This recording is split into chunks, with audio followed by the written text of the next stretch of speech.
నమస్తే బాబాయ్, మీ పేరు? నా పేరు పూర్ణచంద్రరావు. బాబాయ్, ఈ మధ్యన ఎక్కువగా చిన్నపిల్లలైనా సరే పెద్దవాళ్ళైనా సరే పొద్దున్న సాయంత్రం దాకా ఫోన్ నొక్కుంటానే ఉంటున్నారు. ఆఖరికి పెళ్లి కార్డులు శుభలేఖలు పంపించాలన్నా సరే వాట్సాప్లోనే పంపిస్తున్నారు. అంతకుముందు చాలా బాగుండేది. అంటే చుట్టాలు ఇంటికి వస్తూ ఇంటికి వెళ్తూ కలిసిమెలిసి ఏదైనా ఫంక్షన్లకు కానీ కలుస్తూ ఉండేవాళ్ళు. ఇప్పుడు ఫోన్లోనే అంతా వీడియో కాల్లో అయిపోతుంది. అంతకుముందు మీ రోజుల్లో ఎలా ఉండేది, ఈ రోజుల్లో ఎలా ఉంది? మా రోజులలో ఫోన్లు కూడా లేవు ఫస్ట్లో. తర్వాత మామూలుగా టెలిఫోన్లు వచ్చినాయి. ఎక్కడికైనా కాల్ చేసుకోవాలంటే ఎప్పుడు ఎంగేజ్ వచ్చేది, లైన్లు కలవపోయేది, చాలా ఇబ్బందిగా ఉండేది. దానివల్ల అంటే పోస్ట్ కార్డుల మీద మన విషయాలు, ఆరోగ్య విషయాలు కానీ పైన ఆర్థిక విషయాలు కానీ ఇంకేదైనా విషయాలు ఉంటే తెలుసుకుంటూ మనం పోస్ట్ ద్వారానే తెలుసుకునేది. తర్వాత ఫోన్లు వచ్చినాయి. ఫోన్ ద్వారా ట్రంక్ కాల్స్ వచ్చినాయి. ట్రంక్ కాల్స్ కూడా చాలా ఇబ్బంది ఉండేది. ఆ యుగం పోయింది. ఇప్పుడు మామూలుగా టెక్నికల్ సెల్ ఫోన్లు వచ్చినాయి. సెల్ ఫోన్లు వచ్చిన తర్వాత జీవితం మొత్తం మారిపోయింది జనానికి.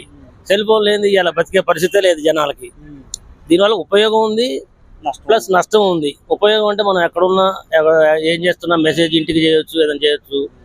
కానీ చిన్నపిల్లలు దాంట్లో వీడియో గేమ్స్ అని, ఆ గేమ్స్ అని, ఈ గేమ్స్ అని, లేకపోతే మనీ, సైబర్ క్రైములు ఇవన్నీ ఫోన్ల వల్ల జరుగుతున్నాయి.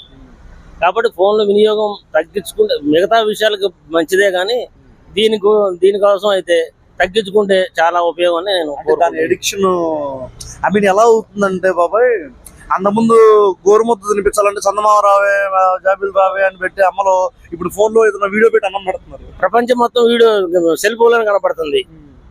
కాకపోతే ఇప్పుడు ఇతర దేశాలకు మనం మాట్లాడుకుంటే చాలా తేలిగ్గా ఉంటుంది. కొన్ని విషయాలలో యాడ్సాప్ చేయొచ్చు, కానీ యాడ్సాప్ కంటే నష్టమైన విషయాలు ఎక్కువ ఉంటున్నాయి.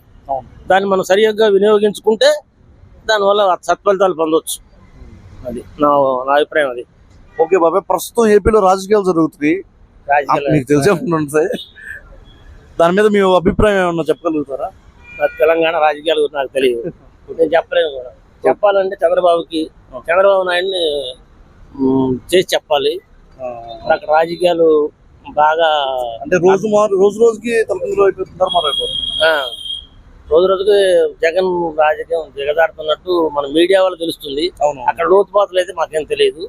కాకపోతే అంటే కొన్ని నిజాలు అయితే లేకుండా ఉండవు, అబద్ధాలు ఉంటాయి, నిజాలు కూడా ఉంటాయి. మన నిజాలను గ్రహించితే అక్కడ ప్రభుత్వం తేడా రావచ్చు నా అభిప్రాయం. చూస్తున్నారు కదా వ్యూవర్స్, ఇలాంటి మరిన్ని పెద్దల స్పందనలు తెలుసుకోవడానికి చూస్తూనే ఉండండి WTV.